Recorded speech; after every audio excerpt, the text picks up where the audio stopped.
Good afternoon, folks. Welcome. I am Graham McGowan along with Chris Furry, and we are coming to you straight out of left field.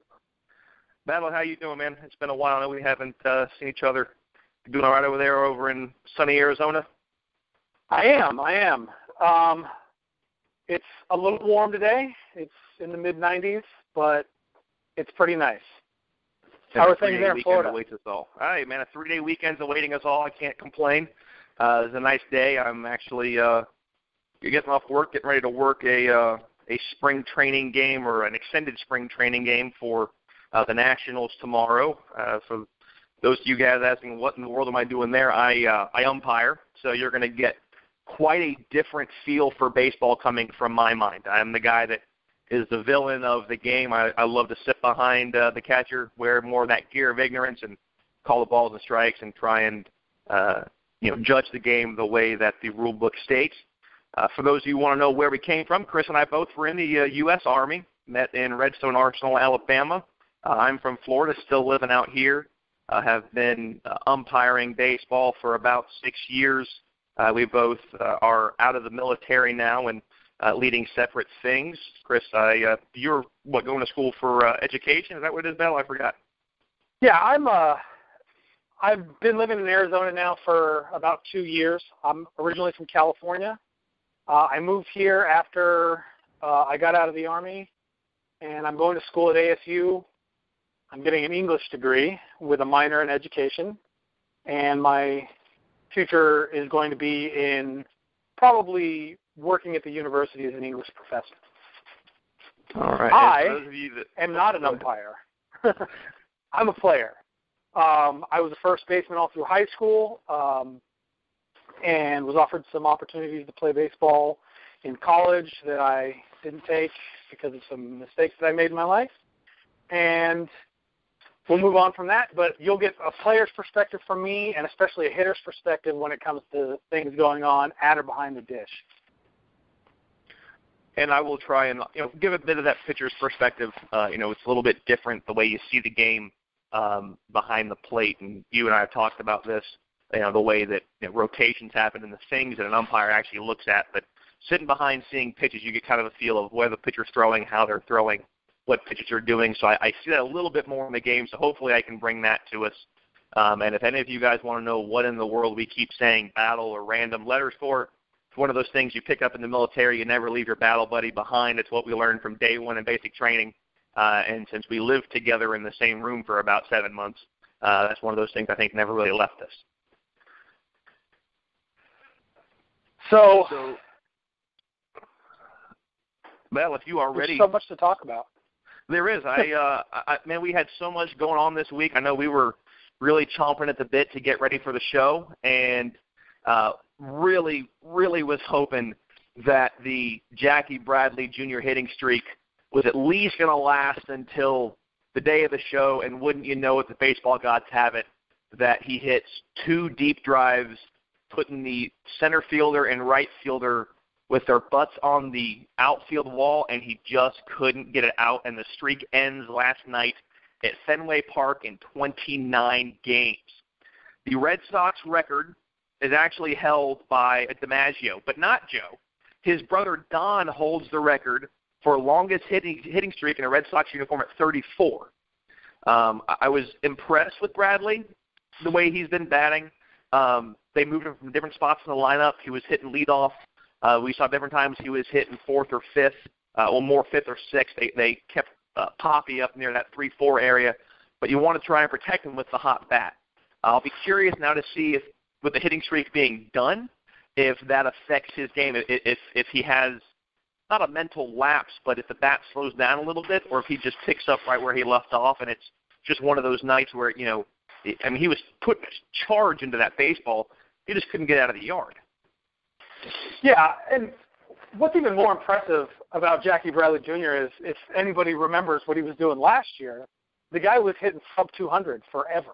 I mean, the guy just couldn't get a ball outside of the infielder, out away from a fielder. And he couldn't get on base. He was just having a terrible season. And then at some point last year, after he was done being flummoxed by Major League pitching and the idea of where am I going to hit in the batting order, he turned a corner. And since then, it's just been fly and swing and hit. And it's really amazing to watch him make that kind of turn. And I agree. I did some looking up on him from the last couple of years. All right. Now, in 2014, he played in 127 games. Last year, he was only in 74, so the numbers are a little bit skewed. And I realize that, so I'm trying to kind of take a little bit of both to give us, more of a fair comparison. Here is one thing I found really interesting. Up to this point, and obviously this is counting last night because it was an 0-for-4 night for him. He had to wear the collar. He's already surpassed his hit total from last season in 29 fewer games. Now, I don't know, how many of those were, he was, a late substitution or he was a pinch hitter and maybe didn't, only got one at bat or nothing like that. But up to this point, he has 56 hits on the season with, he's sitting at 12 doubles and with 4 triples and 8 long balls. So 24 extra base hits.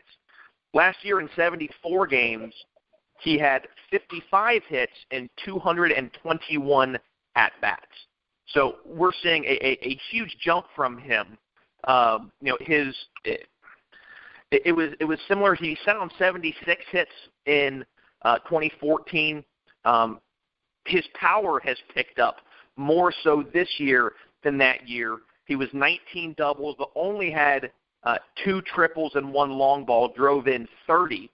And this year he's already sitting on 8 home runs. He had 10 all of last year. So I'm really impressed with, the power numbers that's coming from him. I know we're probably going to hear, well, how's he going from this to that? Maybe he's juicing. And I really hate that has become the common rhetoric when a player is just killing the ball. One of those it really upsets me, too, as a hitter, because as a guy who played first base for a long time, and I batted 3rd, 4th, or 5th in the lineup my entire baseball career, it upsets me when a guy goes from slumping to hitting, and the first thing people think is, oh, well, he must be doing steroids. It's ridiculous. Baseball is a game of slumps. I mean, we're talking about a sport where if you fail only 7 out of 10 times, you're a king. So for them to say, oh, well, he went from failing 8 out of 10 times to failing 7 out of 10 times, he must be cheating, is ridiculous to me. And I agree.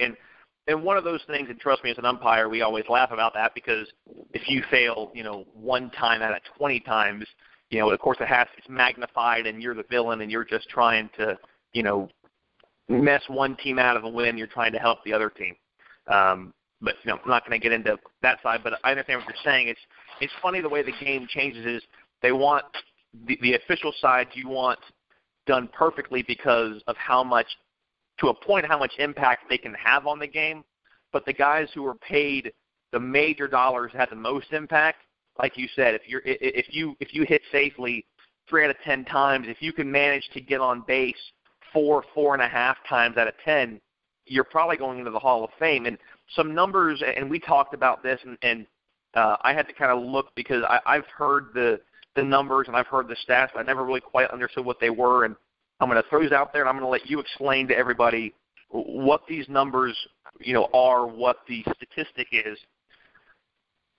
From the 2014 season, and I threw out 2015 because of how short his time was playing in Boston.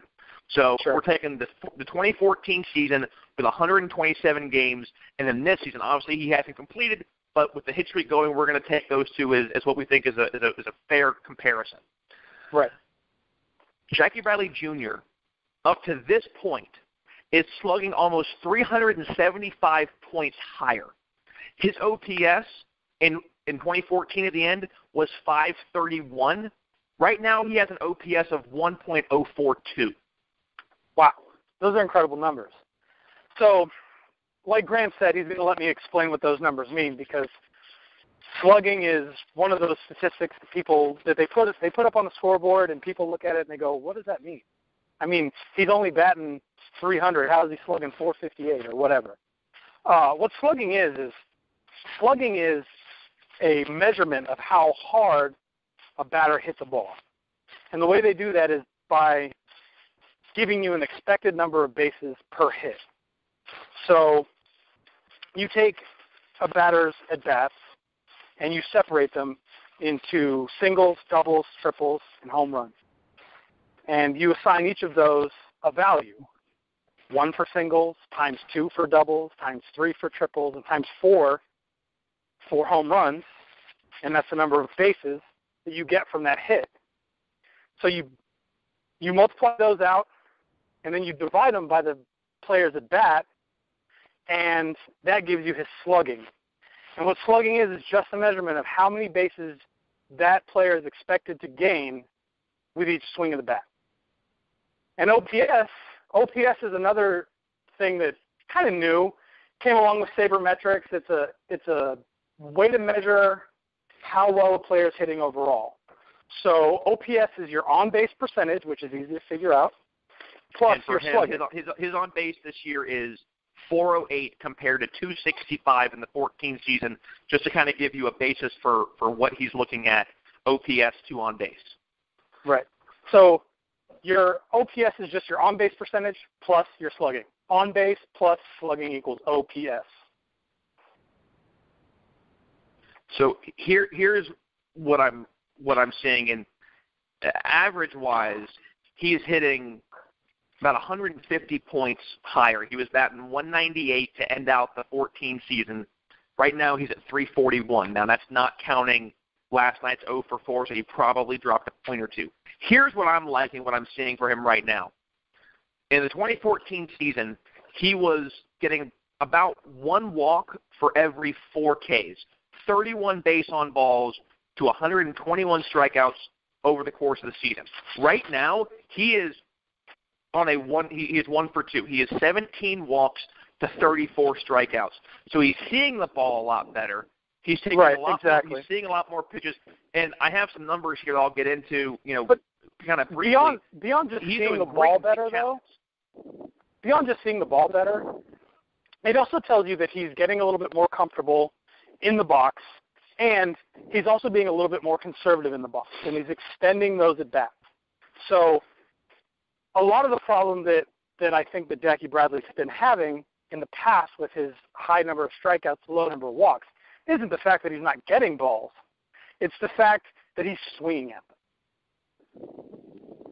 And I agree. And if you look, it's kind of neat. They have a breakdown here of counts that he's been in and where his biggest strikeouts come. You're seeing the most after an 0-1 count. I always say it's a pitcher's count. He's got 23 strikeouts after a count has been 0-1, but interestingly enough, when it gets to 0-2, after there's an 0-2 count on him, he only has 15. So he's still being relatively selective. He's still seeing his highest average, in a hitter's count.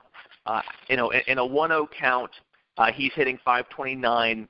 In 17 at-bats, when the count has been 1 ball and no strikes, he has 9 hits in those 17, 1 double. 3 of those have been long balls. So the majority, he's taking advantage of the counts when he's getting ahead. I think he's starting to understand what his swing is. Pitchers are not really working around him yet, but he's taking advantage of what he has. He's seeing the ball really well, and right now he has confidence in what's going on because plus you've got David Ortiz, who is having an absolutely monstrous year in what is supposedly going to be his final season. So there's not a lot of pressure. Guys are all pulling for Ortiz. He can sit back quietly and just do what he's doing, and he went on an absolute tear.